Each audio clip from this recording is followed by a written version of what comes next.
El día de hoy tenemos que resolver este pequeño ejercicio, el cual consiste en obtener primero la cinemática directa y después obtener la cinemática inversa.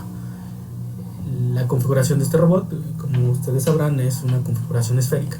Si yo muevo las tres variables articulares en todos los rangos posibles de movimiento, pues es claro que describe el volumen descrito por el efector final es una esfera, ¿no? Mucho cuidado, no tiene nada que ver con los robots que son esféricos, que ruedan, que son móviles, ¿no? Aquí en robótica industrial este robot es robot fijo y se le conoce como configuración esférica.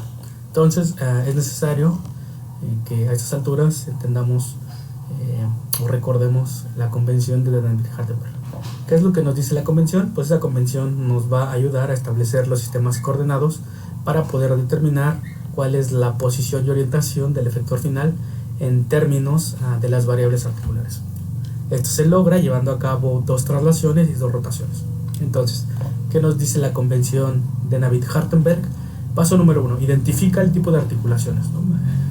Yo recomiendo que vayan asignando de una vez los ejes Z de acuerdo al tipo de articulación. Z0 está asignado a la primera articulación, es una articulación de revolución. Ponemos el dedo pulgar en la dirección del eje Z0, por lo tanto nuestros dedos indicarían el giro positivo de θ1. La siguiente articulación es del tipo de revolución, por lo tanto yo puedo asignar nuestro eje de giro Z1 hacia acá. Aquí quedaría Z1. ¿Cuál es el sentido de giro positivo? Pongo mi pulgar en la dirección de la flecha Z1 y pues efectivamente, ¿no? Voy a dibujarlo acá. El giro positivo, ¿están de acuerdo que si yo pongo el pulgar sobre Z1 sería de esta manera? Eso sería θ2. ¿Qué pasa con la distancia de 3? Pues es una distancia de desplazamiento. ¿Para dónde quedaría de 3? Quedaría para acá. Entonces yo lo voy a poner en este punto.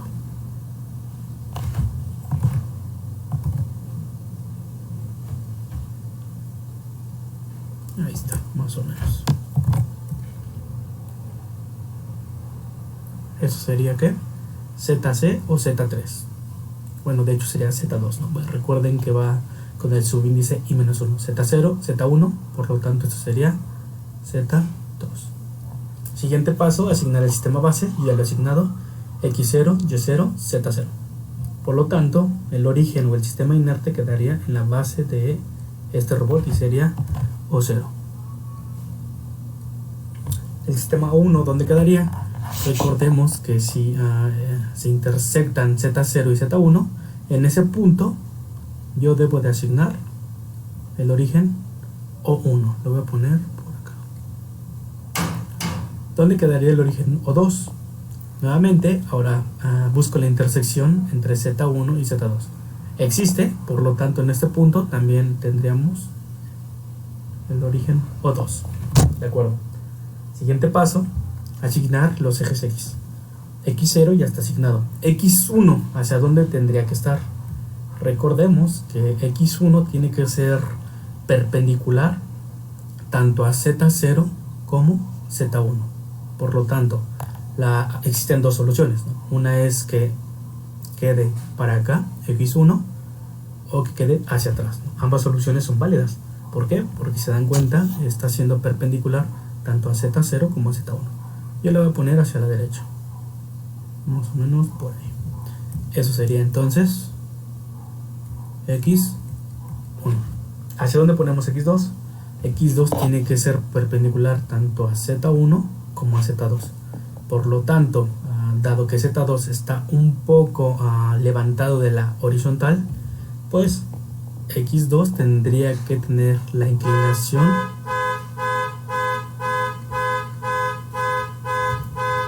de esta manera. Ahí está. Eso sería X2. Después, ¿qué sigue? X3, ¿dónde lo ponemos? Todavía no llegamos a eso. Una vez que hemos asignado los ejes X y Z, pues simplemente se tiene que completar siguiendo la regla mano derecha. Recuerden que x1 sería el dedo índice, el eje z sería el dedo pulgar, entonces nos faltan los ejes y, serían los dedos medios. Entonces y0 ya está asignado, nos falta asignar y1. Ponemos nuestro dedo índice en x1, nuestro pulgar en z1. Hagan el ejercicio con su mano. Por lo tanto, el eje y1, ¿hacia dónde quedaría? Quedaría justamente aquí sobre z0, y esto sería y1.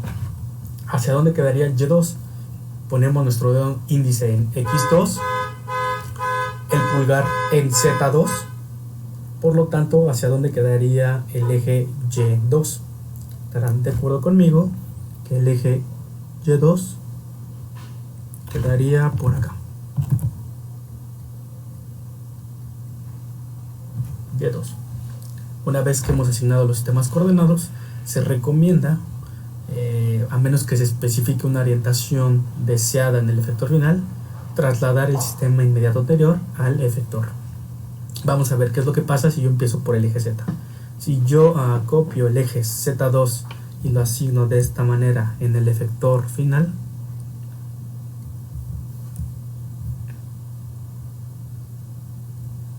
este sería el eje Z3 o ZF, ¿no?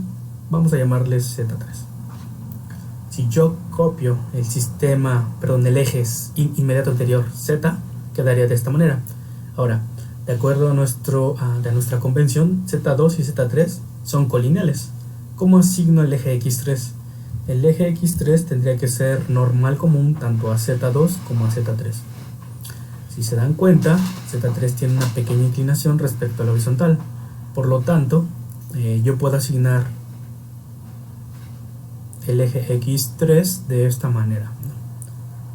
Tendría que ser exactamente paralelo a X2. ¿Y qué pasaría con Y3? Pues simplemente tendría que ser normal común tanto a X3 como a Z3. Pongo mi dedo índice en X3, el dedo pulgar en Z3 y el eje Y3 quedaría saliendo o de forma paralela a Y2, ¿no? Más o menos por ahí. Ahí está. Esto sería entonces Y3. Ok, entonces ya hemos asignado los sistemas coordenados de acuerdo a la convención del Dynamit-Hartenberg. ¿Qué es lo que sigue? Pues lo que sigue es obtener los parámetros de Dynamit-Hartenberg. ¿Cuántas articulaciones tenemos? Tenemos 3. Por lo tanto, tendremos que obtener una tabla para 3 articulaciones. ¿Cuántos parámetros vamos a tener? Vamos a tener el ángulo de torsión de phi, la distancia o el desplazamiento de I. Aquí vamos a poner el offset ahí y terminamos con el ángulo de giro de time. Ok, vamos a obtener los primeros 4 parámetros. Recordemos que estos 4 parámetros son las traslaciones y rotaciones que existen entre el sistema 0, el sistema base, y el sistema 1. Entonces, ¿cuánto vale alfa de I? Alfa de I es el ángulo que existe entre los ejes Z0 y Z1, medidos respecto al eje de giro X1. Por favor, pongan su dedo pulgar en el eje X1. ¿Qué ángulo existe entre Z0 y Z1? Aquí es donde solemos equivocarnos mucho. Pongo mi pulgar en X1, inicio el giro. Si yo pongo el pulgar sobre X1, mis dedos me indican el giro positivo. Entonces el ángulo alfa 1 sería medido desde aquí, termino, hasta Z1. Esto sería alfa 1. ¿Cuánto vale? Es constante y vale 90 grados positivos. ¿Cuánto vale la distancia de 1?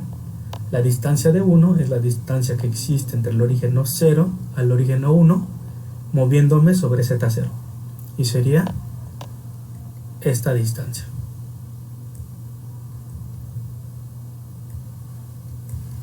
¿Cuánto vale la distancia A1? La distancia A1 sería la distancia que existe entre el sistema O0 y el sistema 1, moviéndome sobre X1. Entonces quiero que vean que sobre este plano vertical, O0 y O1 están en ese mismo plano. No necesito salir sobre X1 para llegar del sistema O0 al sistema 1. Por lo tanto, esta distancia vale 0. ¿Cuánto vale θ1? θ1 es el ángulo que existe entre el eje X0 y X1. X1 está acá arriba. Si yo lo proyecto en un plano, X1 sería esta línea punteada, ¿no? Entonces el ángulo θ1 estaría aquí. Y es variable. Vamos a utilizar esta notación. Es función del tiempo. Depende del tiempo, es la posición del manipulador. Vamos por los siguientes 4 parámetros. ¿Cuánto vale alfa 2? Alfa 2 es el ángulo que existe entre el sistema 1 y el sistema 2. Podemos ver que están encimados. ¿Cuánto valen las distancias de 1 y A1 si los dos sistemas están en el mismo punto? No existen traslaciones, por lo tanto valen 0. ¿Cuánto vale alfa 2? Vamos a ver que el ángulo alfa 2 es el ángulo entre Z1 y Z2. Pongo mi dedo pulgar en X2, por lo tanto el ángulo de giro inicia en Z1 y termino en Z2. Y eso sería alfa 2. ¿Cuánto vale? 90 grados. Y es positivo. ¿Cuánto vale θ2? Aquí viene algo bien interesante. En los libros que estamos utilizando como referencias bibliográficas, el ángulo θ2, de acuerdo a la convención del Denavit, es el ángulo que existe entre X1 y X2. ¿De acuerdo? Pero ¿qué pasa aquí? En el libro nos dice que esto es θ2. Esto no es del todo correcto. El ángulo θ2 para nosotros, tal y como asignamos los sistemas coordenados, tendrían que ser entonces el ángulo que existe desde X1 a X2. Entonces, para nuestro caso, vamos a llamarle a este θ2'. Por lo tanto, θ2 lo voy a poner en color verde, sería este ángulo. Inicia en X1 y termina en X2. El eje de giro es Z1. Por lo tanto, este ángulo sería θ2. Y aquí voy a poner una pequeña nota. θ2 es igual a, sería el ángulo θ2' más, quiero que vean que existe un offset constante de 90 grados.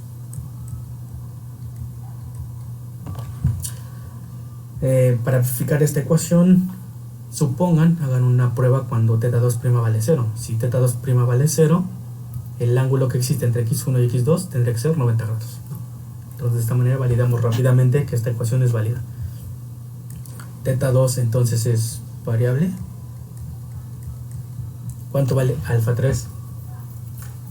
Recuerden que nosotros trasladamos el sistema inmediato anterior al efector final. Entonces, el eje Z3 es paralelo al eje Z2, ¿no? ¿Cuánto vale alfa 3?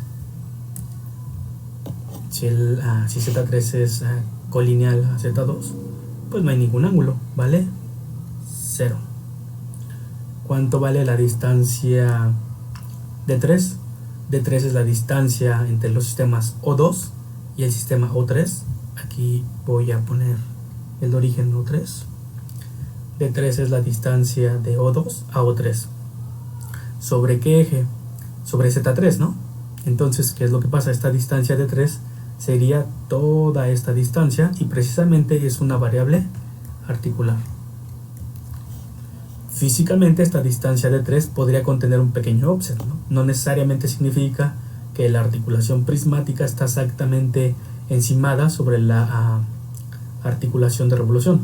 Podríamos tener ahí un pequeño offset constante y se lo tendríamos que sumar a nuestra distancia de 3. No pasa nada. ¿Cuánto vale A3?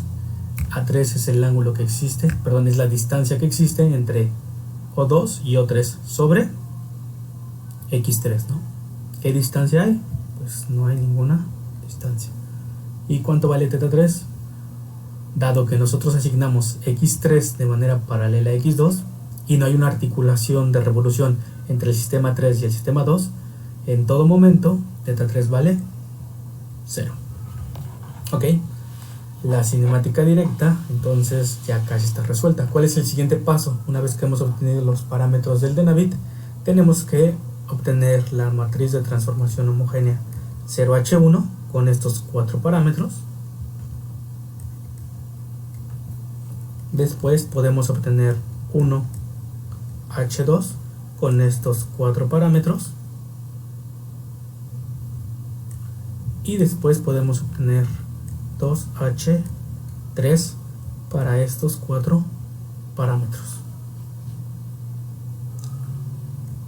Por lo tanto, una vez que realicemos la multiplicación de estas 3 matrices de transformación homogénea, podemos obtener la matriz 0H3, la cual contiene una rotación y una traslación del sistema 3 respecto al sistema 0. Recordemos que 0H3 contiene una rotación de 3×3 que me relaciona la orientación del sistema 3 respecto al sistema 0 y me relaciona la posición del sistema 3 respecto al sistema 0. Aquí tenemos un vector de ceros de 1×3 y 1, 1, ¿no? Ahí está. En la última columna, la cual tiene una dimensión de 3×1, podemos extraer pues básicamente la cinemática directa. Ok, pues esto tendríamos que programarlo. Básicamente sería el siguiente paso.